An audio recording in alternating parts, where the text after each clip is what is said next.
What's up, everyone? My name is Emily. Welcome back to Emily Reads Books. And today is the long-awaited, anticipated, and very late second part to my Gone Girl collaboration with my friend Logan over at the Buy Book Boy. If you haven't watched part one already, I will link it above now. Go ahead and watch part one and you'll know exactly where we are. We're gonna start about halfway through the book. So, your spoiler warning is happening right now. We talk explicitly about the things that happen in the book. So if you haven't read or seen Gone Girl, or if you don't want to be spoiled, maybe come back. As always, feel free to like and subscribe to my channel. I try to post a new video every week. I am so sorry that this video is late. Life just got very ahead of me and I didn't have time to edit and record anything new this week to put out, and I am very sorry. Without further ado, let's get to it. Oh my goodness. Part two. Woo! I'm so excited. If you didn't see part one of this, what are you doing? I'm not gonna not be spoiler free on this. I'm gonna talk spoilers. This is what we do. This is second half of Gone Girl. You and me, Logan. Yes, I'm so excited. Hi, it's me, the Buy Book Boy, and if you don't know me, my name is Logan. I am a chaotic bisexual. I read books, and I have a channel about it, so go check it out. It's a good times. Oh my god, my channel is just me showcasing my insecurities and being like, look, I can paint with them. That is like the sentiment of a lifetime. Okay, my name is Emily, and Logan and I go way back, and we're gonna talk about Gone Girl. My channel is Emily Reads Books. If you don't know me, you don't need to. No, I'm just kidding. No, you need to go check her out. I will figure out how to link you in videos. You've discovered how to do that. I have no idea how to do that, so you need to teach me how to get the little like bloop above the head. I'll teach you my way. Yay! I'm so excited. Sorry, I look gross as hell. I just woke up from a nap, and you don't look gross as hell. I just got out of the shower, so I look like a wet dog still. No, you just look clean. So, okay, so I didn't take notes this time, so this is gonna be less. This is gonna be less structured. So this is times. I don't want any hate in the comments. I don't want any. This is a hate zone. A hate-free zone. Hate-free zone. And it's not a spoiler-free zone. It's a not hate-free zone. Not a spoiler-free zone. Okay. Okay. So initial reactions as a person who experienced this story for the first time. I need your play-by-play. I need your thoughts. Okay, so when I was reading this, I'm like gathering my thoughts. So when I was reading this, I was sitting right there on my bed, and the big reveal happens, right? That we find out that Amy has put this whole plot together. Now, let me tell you, I started thinking a couple chapters after we had read, I was like, okay, this is a little fishy, right? And Nick started being like, I think Amy is setting me up. And I was like, you know what, bitch? I think you're right. Because this is too cut clean, right? This is too, but here's the thing. So I thought that Amy doing it was like the big reveal, right? And I thought that was like the end of it. And it was going to be, okay, now how do we get back at this bitch? How are we going to get back at her? And how are we going to save me from having to go to jail? I thought that was what the rest of the book was going to be. And that is not what the rest of the book was. Not at all. Oh my God. Holy crap. Like, okay, so I think for me, the most surprising part would be the whole Desi side story. Oh my God. Was unexpected. He is, because it's also like, I think Desi and Amy are weirdly perfect for each other, and that like this is what happens when two sociopaths are in the room together. It's very, which I would argue is the same for her, the reason why her and Nick, I called him Noah in my head there. Oh no. that's Him and okay. her and insert white boy name. But her and her and Nick are so perfect too, is because I think these are three very sociopathic people, you know? Yep. And they're very like, they're all here to see what they can get out of the other and what they can like, yes, how they can one up each other. And it's just, oh, it's crazy. It's crazy. But oh keep my god, going. excuse me, I can't believe I just burped. That was beautiful. A piece of art. Yeah, I'm drinking this hot chocolate that I put butterscotch in. Ooh. But like it's making me burpy, and so I apologize in advance. Yum. Fall is here, people. Okay. Mm-hmm. I can't have caffeine too late at night because it's like starting to keep me up, and I'm a grandma in the body of a 22-year-old. Okay. So okay, yeah, okay. So moving on from that. So the whole Desi side plot thing was its own roller coaster, and but first of all, I cannot believe that Amy believed Nick.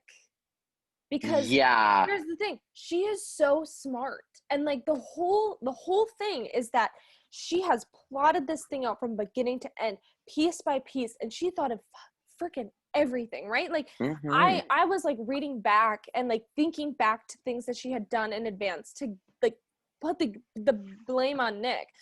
Mm-hmm. And like she had thought of everything, and so I saw her as this, incredibly smart individual. She thinks in every direction. And I just can't believe that she fell for what Nick was giving her. Do you know what I mean? Like, I think of everything, like, that's Mm-hmm. the most unrealistic thing, in my opinion, because I'm sitting here like, Mm-hmm. this woman did not just fake her own murder, cut her open her arm, you know what I mean? And Yeah. this woman thought 15 steps ahead of everyone. I mean, she saved her puke in the freezer in Yeah, case they literally, tested for poisoning. she faked a pregnancy with a pee test, which is terrifying. This woman was like unstoppable, and so it like blows my mind. And like honestly, oh, my mom's calling me. Hold on. Goodness. Here we are. Okay, we're back. Hey. Yay, we're back. 2-minute break. And we're back. Take 5. Ka-chink. Anyway. Okay, so what we were talking about. Okay, we were talking about Amy being so freaking smart, right? Yes. Mm-hmm. So just being who she is and as smart as she is, and this woman thinks of she faked her pregnancy test. She froze her vomit in case they wanted to test it for antifreeze, which she poisoned herself with. You know what I mean? Literally. And then she was initially gonna kill herself. Oh my god, you're right. I literally forgot about that. Literally forgot about that. Yeah, this woman is crazy. Sorry. I don't like using that word. That's a very not nice word to say, especially as someone who suffers from mental illness. Like, I get it. There you go. Exactly. But okay, maybe psychopathic is the right term. This woman's a psychopath. She's definitely psychopath or sociopath for sure. I would say, especially in the way that she's also like unable to empathize. I would say emotions and stuff. Very thorough. I would say a bit of OCD as well, I think, for her. Not for Nick. Nick is dumb as a box of rocks until like you get to the very end. No, even then. He's so dumb. He makes me so dumb. He makes me so mad. Anyway, we'll have to get to the ending because that pissed me off. But I just I can't. The only thing that like kind of rubbed me the wrong way is I'm like, how does this woman believe him? And then she's like, I will turn him into the man I want him to be. Like, yeah. What? It's like, it's almost like, I wonder, I honestly don't know if she does fully believe him, that she's like, you will love me, like you were here for me. I honestly think it is that she was like, I can either stay and be Desi's captive forever, or which she is nobody's captive, or I have a dude right here that I could win him back, and I could get him back to my like back underneath, like wrapped around my finger, and I could go have an incredible life. Also, as she fully retakes the amazing Amy story back. She Like, for does. once, it's her in the spotlight and not her parents' version of her. Yeah. Like, I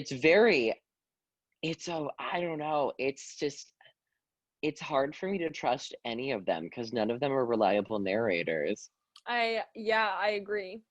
None of them. There's only two of them narrating the story, but still, Neither of them. Yeah.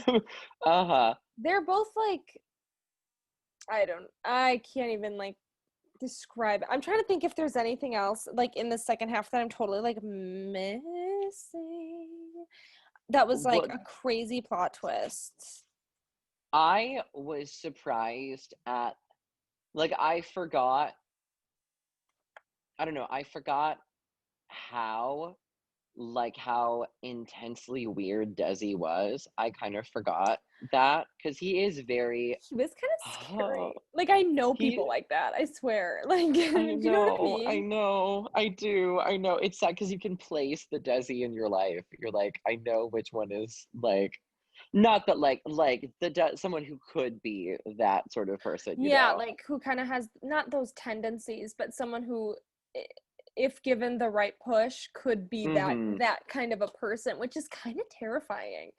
It And is, it's which is like, sorry, go oh ahead. no, I was just like, it's weird to think that like when someone pays us that much attention, that we're like, you could be a serial killer, you know, which I'm like, is that actually being smart and being like, you know, self-protection, or is that just like my own inability to take a compliment? Who knows? But like, I don't know. Like, Is it bad that I I don't. kind of felt bad for him? I felt bad for him because he's so under her spell. But Yeah. I will say in the book he's more creepy than in the movie. In the movie, it's more just this rich dude who's under her spell and like very much manipulated by her from the beginning. Who From what I plays remember, Amy? it's been Who a while. plays Amy? I cannot remember who plays her. Okay, All hold I on. remember, Girl cast. she's incredible. She's so good. It's Neil Oh, Patrick Harris as Rosamund Desi though. Pike. Wait, I love Yeah, Neil. it's This woman Neil. is So you're gorgeous. like, oh, she's an incredible actress too. Oh my God. Like the moment when she's like, they keep a lot of her, not only like physically, but also like vocally, because they keep a lot of Amy's journal narration in the scenes and such in Oh. the movie. It's very good. It's Well, very now well I have done. to watch it. Should we do a part 3 Mm-hmm. and it's me reacting to Yes. the Oh my God. movie? Yes. We can do a viewing party. Oh my God. Yes. So, okay, so you have to tell me. So, like, tell me about like major differences between the book and the movie. Were there any? It was very, I would just say that like, though, like a major one would be that Desi was very like I've been preparing this flower garden for you for 12 years and things like that. There also, she gets to know the couple in the weird Motel 6 situation or whatever Yes. in Oh the my God, that's a beginning a total lot thing. more. Oh yeah, Oh. no, she gets to know them a lot more in the book than she does in the movie. Like there's the golfing scene in the movie and there's the pool scene in the movie, and then there's Okay. the scene where they rob her, but there isn't the scene. Oh my God, the scene where he like takes her on the fish heist. I was so excited for that. I was living for this. And she's like, it's quite literally a fishy situation. And I was like, oh no. It was so good. It was, oh God. Also, Nick's Nick's in-laws, Amy's parents are Mhm. a lot more, they're a lot less sympathetic in the movie for sure. Oh, okay. I Probably. actually felt bad for them. Oh, sorry. Like, oh, I was just gonna, I actually felt bad for them in the book, whereas in the movie I did not. I was like, you people Oh. are kind of awful. You know? Yeah, I guess I was Mm-hmm. thinking maybe they were worse so that like I don't know, like are we supposed to sympathize with them? And like, maybe it's to make us sympathize with Nick even less, because like clearly no one cares about him. But I don't think that's the right train of thought. I don't really know. Yeah, Nick has problems. Nick is scary. I think Nick is a little bit more, like, he is a little bit more sociopathic in the movie too. Like, in the book, he was just really freaking dumb until the end, when you're suddenly like, oh no, there's a bit you could be pretty bad. Because since I think with the book, since we have his narration, and at least when reading, I trust until I've been given a reason not to trust, and then usually I trust past that, which is how I am in life too. Which is why it's surprising that I'm still alive. But there's like I love you too. But like, why am I bleeding? What? I'm bleeding right now. I don't know what's going on. Hi everyone. Please take 10. Hello. A sec. I'm gonna like wipe this off of my arm. I'm gonna stop recording. Okay. So yes. you're thinking the end to end, right? Yeah. Reveal number 1500. Yeah. She pregagante. But is she though? Oh, she what? Wait, did you think that she's not? I think she is, because I'm a trusting person and I'm naive, but also she's already faked one, and she knows that he's either going to leave her or kill her. Which one is he going to do? Who fucking knows at this point, because he's also a psychopath. So like, yeah. That's the thing, is I don't know if it's real or not. Like, it could be real, but I don't know if it's real. You're giving me goosebumps. I guess I just believed it. I'm so dumb. No, so am I though. And then I'm like, I want to trust her, but I also, because I want to trust, my go-to is to trust her, because I don't trust him anymore, because even though he essentially is the innocent party in this, he's not innocent. He tried to strangle her at the end. And he, from the minute, he's not trying to get her to, he's like, his thing, he's not like, come back to me so that I can be the perfect husband. That's what he says. But his narration is, come back to me so I can kill you. Insert expletive. She knows that if she has the baby, he won't leave her.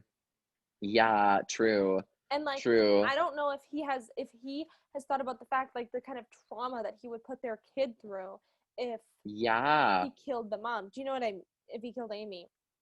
But also, this kid is going to be all like kinds of fucked. All kinds of fucked. This kid is gonna be terrifying.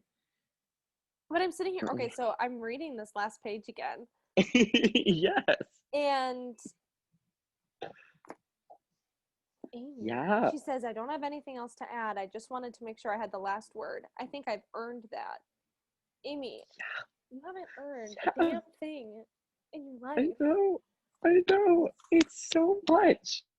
It's such a, like, it's just such a weird, like, vindictive, like, and they're both vindictive and entitled. They are. I mean, he literally says right here, I can't imagine my story without Amy. She is my forever antagonist. Yeah. Like, so I don't think he's planning on killing her. But is she pregnant? But is she pregnant? I know. That's what I know.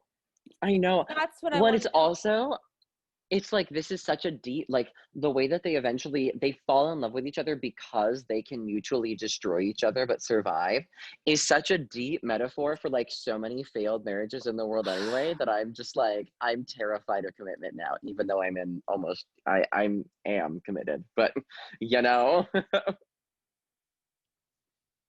You think you know a guy. And then your wife pretends to get kidnapped and murdered, and then blames it on you, and then goes back to this guy who's obsessed with her, has him have sex with her, kills that guy, and then shows up and says, hi, I'm still pregnant with your baby. When did she have time for this? Sorry, I'm getting ahead of myself. Literally, when did she have time for this? It's been months, because by the end of the book, it's been like almost a year since she first disappeared. No, since she came back. Yeah. So, okay, overarching thoughts here as we kind of are putting this back together and wrapping up. My thoughts are, that one, the book was good. I think I gave it like 4.5 stars. There you go. But for sure, I'm at a 4-star book. too. Yeah. Yeah, I mean, it's a great book. I enjoyed it, but I mean, the first half was a little hard to get through at first. But I enjoyed the book. I enjoyed the second half immensely. And like Gillian is one of the first authors that like was 10 steps ahead of me. Like I've had authors where it's like I can keep up with them more or less. Like I'm still surprised, but it's never like you pulled the rug from underneath me and it still makes complete sense, right? Like so I've had yeah. And however, I don't know if I like the ending. Like I think the ending's fine. I love it, but I love fucked endings is a thing. I love like I have the same. That's why I love her. Is like none of her endings are happy ending. Like the good person wins. No, yeah, Sharp Objects is very much like the same. Sharp Objects, I would say, is even more of it. It moves faster. It's faster paced than this book is. And Sharp Objects was her first book, weirdly enough. But this one got her popular. But that one is also at the same time very like to the last sentence. It's like fucking whiplash. It's crazy. Literally, you're just like, excuse me? What? Who let you in? Who let you in here? Who let you in here? Who told you could do that? I don't know. That's why when you said that is where my mind went. Like, who let you in here? Who let you into this? That's incredible. No, it's very. Yeah. The picture of those two in the shower, like, and not only the fact that she was not actually trying to seduce him into coming to the shower. She wasn't like, oh, let's be lovers or whatever. She was undressing him and turning the shower on to make sure he wasn't wired by the cops. And then whispered in his ear. That is so eerie. I don't know. Like, there's something about that makes me like, oh, because I'm just like. I know. Like, can you imagine someone whispering the details of how they plan to completely ruin your life while you are the most vulnerable way possible? Naked, alone, in the shower, with the person who tried to ruin your life. Naked and afraid. Naked and afraid. Oh my God. Anyway. That's what this book should have been called. Naked and Afraid. The Nick Dunn story. That's his true autobiography. That is his true autobiography. Oh my God. Oh yeah, remember when he deleted that? Remember when he deleted his whole autobiography after we made fun of it in the first half of it? I know. I felt so bad. I was like, okay, oh, I bullied him into it. Sorry, Nick. We bullied him into it. Yeah. I would read him. I would read it. I would read his thing. Anyway, Although I probably wouldn't believe it. True. But I'm sitting here thinking like, the more and more that I think back onto it, the more I mean, like you said before, these characters were completely unreliable narrators. And so I can't even, we heard about his autobiography from Amy's point of view. And so like, what if it didn't even say that, Yeah. Like, what was his autobiography? Was it just this? Do you know what I mean? Like, is there more to this? Shit. That's right. It was only Amy's point of view. Fuck. I know. And like, we know that it existed, obviously. And so like, maybe those things were in his autobiography, but then it's kind of, it leans to the fact of like, well, what was left out? What was missing? Also, I want to know more about their relationship before everything. Yeah. Like, I want to know more about like when they met. I mean, I know we kind of got that backstory. I didn't find it particularly interesting, but I'm more interested in learning about kind of like what was happening like before everything. I will say it is striking to me and like deeply off-putting that he recreated their first date with the Andy. That he straight up recreated like their first him and Amy's kiss and everything with Andy. That is so much to me. Oh yeah, the whole Nick and Andy thing still makes me kind of want to puke. Me too. That's beside the point. As I'm like, I'm just like, I know. I think about it and and then like I forget that it happened, and then I think about it again and I'm like, just like, and the fact that she's like I don't know. 23. I'm 23 and being like, I'm deeply in love with this man. As I'm like, I don't think I could do anything like that. I know. No. So I guess my ending point is that my favorite character and the most reliable narrator in this was the cat. Oh. Who's the cat? Oh, I love Go. Wait, I love who Go is the though. cat? I love the cat. Go. No, the cat. Remember, Amy and Nick have a cat. Holy shit. It's I the only one forgot that's- about the cat. Oh my god. They Oh mentioned my the god. cat like so many times, and he never talks about feeding it or spitting it. Like that I cat, know. that cat could have been dead halfway through the book, and we would never have known. And she even is like, I purposely overfed it because Nick would kill the cat if left Okay, to his own once again, devices. 15 steps ahead of Nick, and Yes. he still believed that bitch. Sorry, I okay. know. I agree. It's fine. It's No, fine. I loved Go. Go is my favorite actual character for sure. Go. Mm-hmm. And also, like, surprisingly enough, I really liked Nick's lawyer. Same. I actually really loved him. For like, him and his wife were no cute. reason. I liked him for no reason. He wasn't like, I mean, he was important, I guess, but he was one of the first characters that I was like, okay, this bitch is smart and he's gonna get us out of this. And he was like really straightforward. And then like the girl cop, is her name Boney? Is that how you pronounce it? Boney. I have no idea. I don't remember. That's what I'm gonna go with. I think it was spelled Boney. Boney. Yeah, Boney. There you go. Boney. Boney.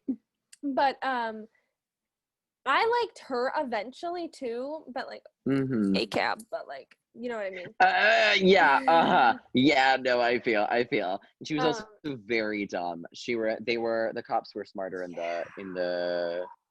the movie for Although sure. it kind of felt reminiscent of the way that police work actually is, right? Like it's a lot of guesswork. It's a lot of, hey, we're just, I mean, and if like, okay, like looking at it from like an outside perspective, if you're looking at this case, the cops were doing exactly what Amy thought they would do. And she was right. I mean, you know, and like, that's how you look at these things when all of the evidence points towards one person.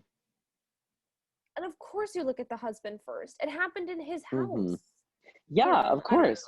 It's literally, the My Favorite Murder, like, fate is literally, it's all, the husband did it. The husband always did it. It was always the husband. It's the way it goes, you know. That's the 3 rules to life. It happens.